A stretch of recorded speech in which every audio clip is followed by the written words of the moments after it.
Today on Skype in the Classroom, we're talking all about the fusion of dance, fashion, and technology. We'll meet Miral Kotb, founder of iLuminate, a dance crew whose code-powered light suits wowed the judges on America's Got Talent. We'll also hear from Maddie Maxey, a coder on the forefront of wearable technology. She'll tell us how tech is shaping the fashion trends of tomorrow. Let's get creative. Hello from Egypt. Hello from Vietnam. Hello from India. Hello from Indiana in the United States. Hello from Nigeria. Hola from Puerto Rico.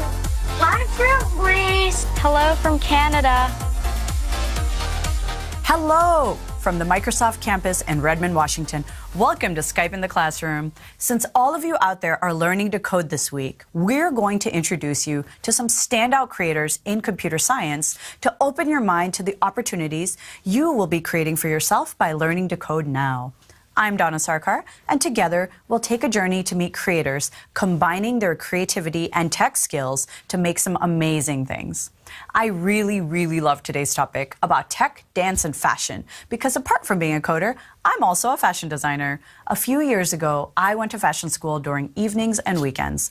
I used holograms to make my fashion line. I'll share more about that later. But first, let's introduce our first code creator.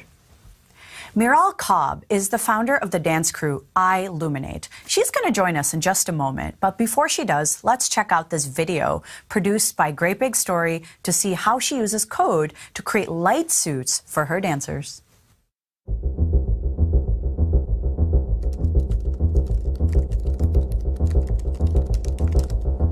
People who are not in STEM and kind of have an outside look at software development sometimes don't understand how truly creative it is. Reading lines of code is like reading poetry.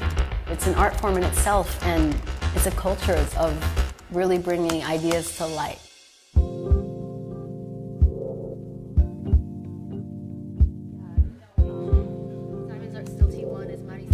I started coding when I was 9 years old, and I've been dancing since I think I was able to walk.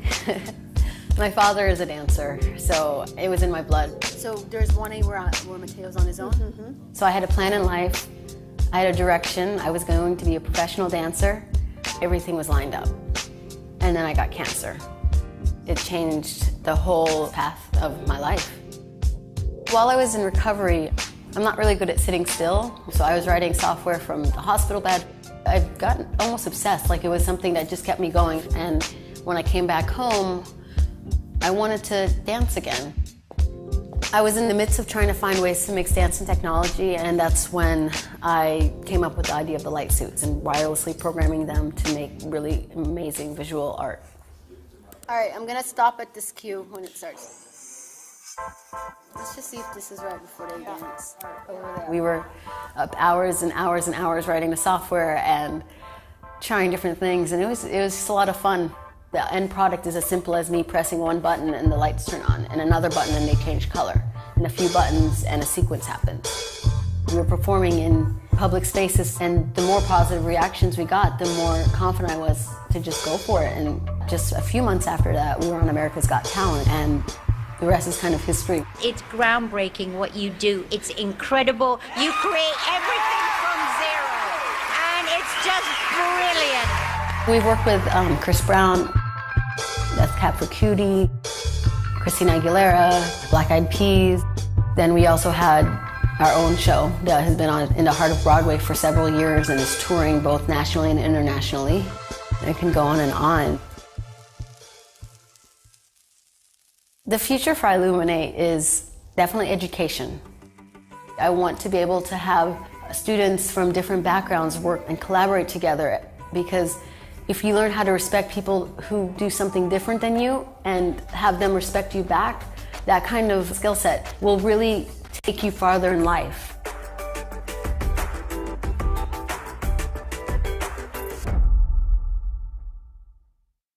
We're joined now by the brilliant and effervescent Miral Kotb. Hi, Miral. How are you? Good. How are you, Donna? Thank you so much for joining us today. Thank you for having me. It is so amazing to meet someone who I've been following for almost 10 years doing such extraordinary things. So I loved what you said in the video about coding being like poetry.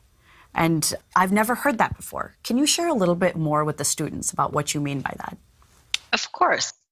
So coding is a language that you give to the computer. And once that computer reads that language, it creates something for you. And just like you may have friends who speak a different language than you, whether it's Spanish or French or Swahili, there are different coding languages that you can use. And once you put different words together in that language, create sentences. And then when other software developers read your code, when they want to understand it, it's like they're reading your own poetry. They're reading what you've created to solve that particular problem. So I really see code as an artistic endeavor. I love that. So I've been following iLuminate for almost 10 years now, but I'm sure the students would love to hear. Can you tell us a little bit more about how just this amazing idea originated? Of course. So I've been writing lines of code since I think I was 9. I think it's when, I'm a bit older, so it was when my parents got the first desktop, when it was quite new to have a desktop, and I was fascinated. And I have a dance background. I think since I was maybe born, I was moving. I couldn't sit still. And my parents put me in dance classes at the age of 5, and I loved it. But I never put the two together. And for years, I kept it separate. So when I went to college, I actually studied computer science at Columbia University, but I decided I also wanted to dance. So I was in New York City dancing and taking classes and trying to get into the dance scene professionally. And then I graduated college, and I had planned to pay off all my student loans and then pursue dancing professionally. So the next step, of course, check out with the doctor that you're okay. And it ended up that I had cancer. And when I got diagnosed, I had to have a surgery to remove the tumor right away. So after the surgery and the radiation, I couldn't walk anymore. I had no muscle movement in my right hip.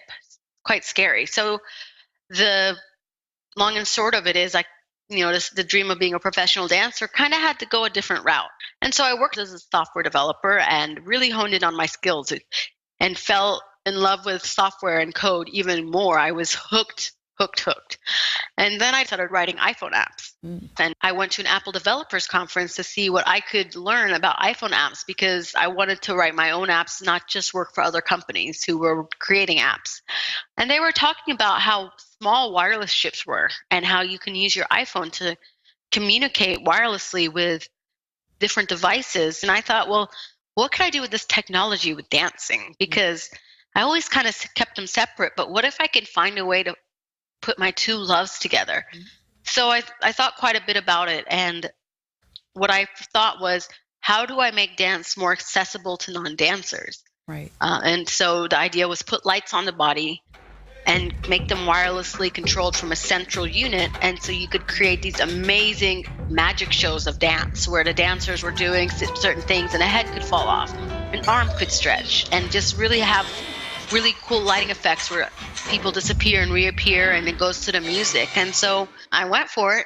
About 2 years of R&D, no sleep, a lot of my money going into the project, but I was able to successfully create a prototype, and from there it just took off.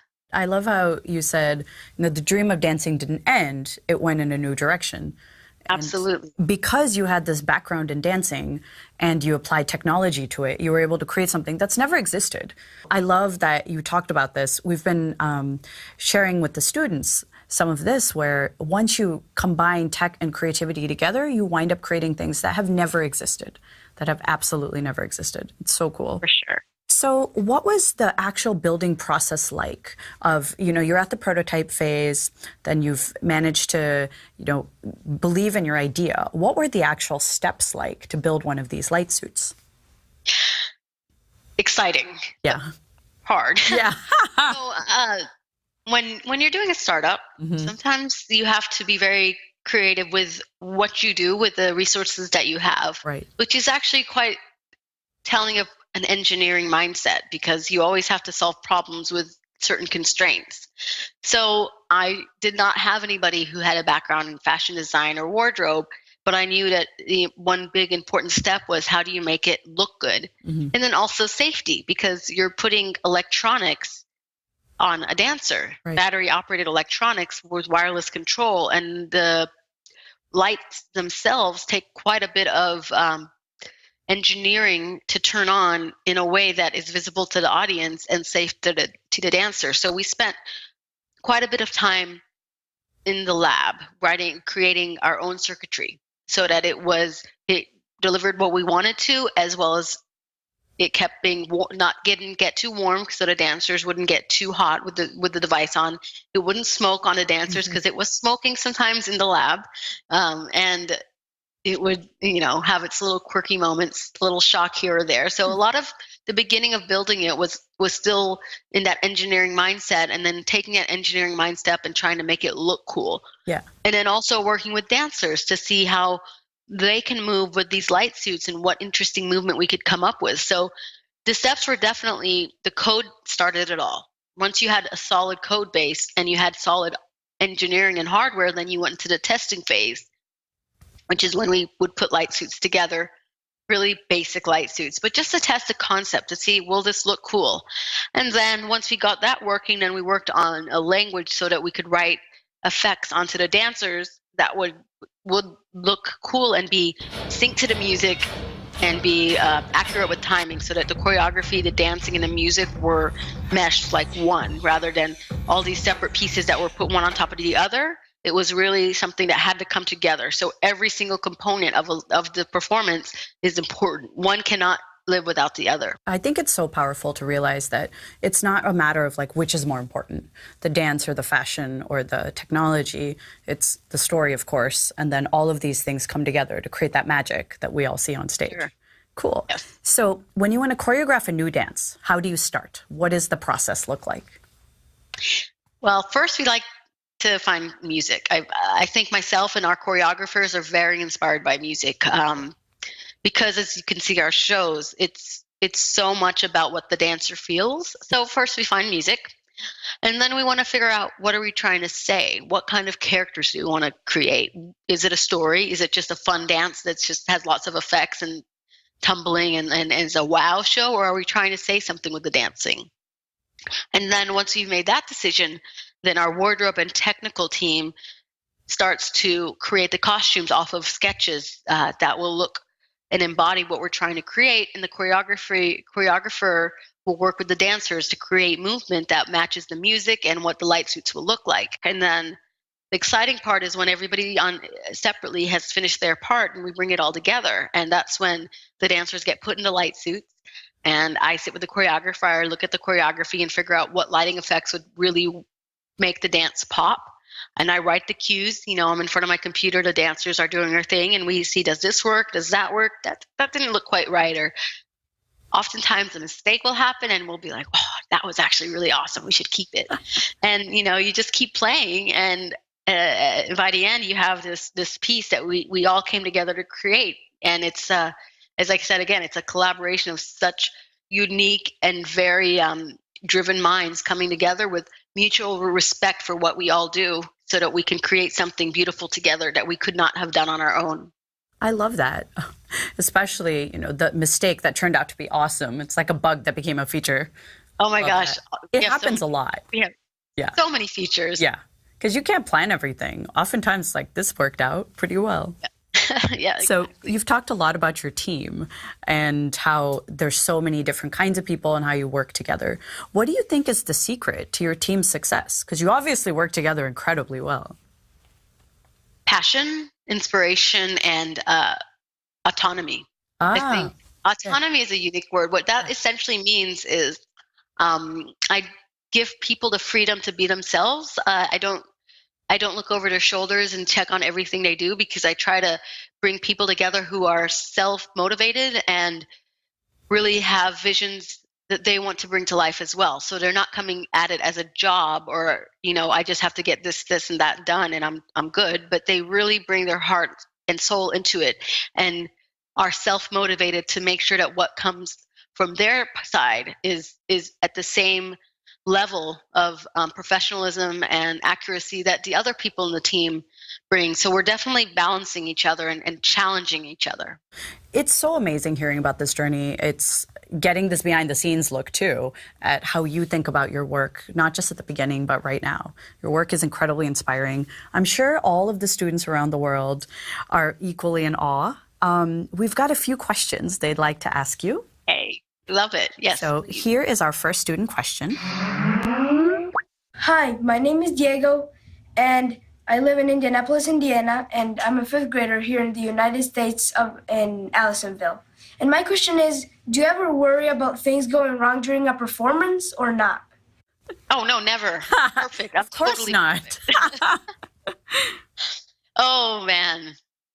We call them Miral bugs. Everybody has a little bug. Bugs. Sometimes it's a Miral feature. But one time, again, when we were starting out, when we didn't have the biggest budgets, I had a role in this show, but I was also writing the cues, and this was our off-Broadway show. I wanted to balance out all the lighting effects, and so I started writing functions, which are very important in coding, and it's quite important for you to have your code readable by others, so you want to break things into easy to manage functions. So I took what I'd written and looked for anything that was repetitive, and I would create functions for it. So I wrote a function to fade out one of the dancers. She was one of the girls in the show, and we didn't really have time to test everything I did because it was quite busy and very understaffed. Mm-hmm. So I'm on stage doing my thing, and the dancer finishes. It's the end of scene. It's supposed to go black so that the next scene can begin. We don't really do exits because we don't need to since the lights just turn off. So she just never turns off. So it turned out that my fade function actually faded her on, not off. Oh. So every time she was supposed to turn off, she would actually just return on. So that was interesting. And one of our dancers found a black blanket, but it was translucent. So he went and tried to put a blanket on her. And so then she was just like this illuminating blob, and she kind of just like she's like this light ghost. Yeah, she's this light ghost, an army crawling off stage. I ran to the backstage area, fixed that function, recompiled the code, sent it to production, which you should never do again. Mm-hmm. Never do this. But I sent it out to production, and it fixed it. But you'd think I would have learned from that. But yeah. Sometimes little Miral features come up here and there when we don't have time to test, but I would say that was one of the most memorable ones. That's hilarious. That's the kind of thing that I would do all the time. Like, oh, I'm sure this is going to work fine with no test needed. Of course. It's just zeros and ones. It literally was a 0 versus a 1. Oh my gosh. That is funny. So test your code. That's test your code. Oh my gosh, test your code. And now we have another question from a student joining us. Hi. I'm Amy from Wales, and I am in Year 6. My question is, how do the computers tell the suits what to do? Wow, that is a really good question. Thank you. It does it with magic, of course. Obviously. But it's over Wi-Fi. So when you have your phone on and you have a wireless signal, sometimes you'll join a network because your cell phone signal isn't strong enough. When you're at home, you join a network. So we have what we call our own network. And we use what's called 802.11 protocol, which is essentially the same thing as when you use your at-home network or when you're at a coffee shop joining a network. And through that wireless protocol, we're able to send information to each light suit individually to tell it what to do. So there's a master computer that tells the light suits what to do. And now let's have one more student question. Hi, I'm Navya. I'm from Vishwa Vidyapeeth, Bangalore, India. Can I build my own light suit? Wow, another really good question. Please do so and let us see it. The steps are quite fun. First, you want to come up with your design. And then you can work with your friends and your family to make that design come to life. And then once you've done that, you can work with these small circuit boards, such as Arduino boards. You could use a wireless chip of your own to light up the suit and use the same type of circuitry to turn the lights on. And then you can use off-the-shelf protocols to send something to the suits to say turn on or turn off. So it's a lot of fun because it includes hands-on work, a lot of coding, and working with friends, which I think is another important aspect, is do it with your friends. Do it with your parents or your family, because it's everybody brings something new to the table, and it's important to learn how to work with others and not try to do things on your own. So when you start building your own light suit and writing your own lighting code, bring your friends along. It'll be that much more fun. And once you guys have the hang of it, start creating your own little moments and dances and share your ideas and see what each of you come up with as well. So do something together and then do a few things separately and share them. I am definitely going to make my own light suit because I have an Arduino board in my house. So I can actually do it. I'm going to do it, and I'll make my team do it too. Perfect. You have to send me the video. I definitely will. And we have one more student question. Good day. My name is Ayla Abamewodini. I'm a student of City of Knowledge Academy, and I'm in grade 11. I'm also from Nigeria. My question is, how do you find courage to try new things? Man, these questions are tough. How do you have a courage? That's a good question. I don't think you have time to think about the courage. One of the things that I've learned in life is you just have to go for it, because if you start to think about it too much, you will out-psych yourself, and the nervousness, the questions, and the fear of failing, and these types of things will just take over. So there's no time to look back. There's no time to question it and to think, what if? You just have to just go for it, can commit to it, and there's no other option but to go for it. And that's where the courage comes, is because you won't allow any of that doubt into your heart. You just allow the courage to take over, and you just go. You just have to do the thing. You just got to go. Love it. So before we let Miral go, I would love to know if you have any piece of advice you'd like to leave our students with. Any piece of advice? Have fun. Just have fun, because there's a lot of things in life that will challenge